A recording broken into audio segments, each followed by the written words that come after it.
నాగర్ కర్నూల్ జిల్లా తెలకపల్లి మండలంలో బొగ్గుబట్టీలో 5 ఏళ్లుగా వెట్టిచాకిరీ చేస్తున్న 29 మంది కూలీలకు అధికారులు విముక్తి కల్పించారు. వీరు ఆంధ్రప్రదేశ్లోని కురిచేడు మండలానికి చెందిన 6 కుటుంబాలుగా గుర్తించారు. కోనేరు స్వచ్ఛంద సంస్థ ఫిర్యాదు మేరకు స్పందించిన ఆర్డీఓ సురేష్ ఆదేశాలపై అధికారులు చర్యలు చేపట్టారు. తహసీల్దార్ విజయ్, ఎస్ఐ నరేష్, డిఎల్ఓ రాజకుమార్, బాలల హక్కుల పరిరక్షణ సమితి అధికారి శ్రీశైలం కలిసి బాధితులను నాగర్ కర్నూల్ ఆర్డీఓ కార్యాలయానికి తరలించారు.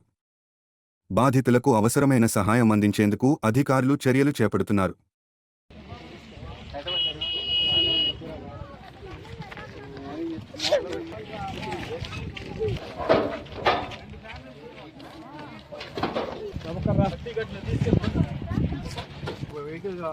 నేను కట్టేదా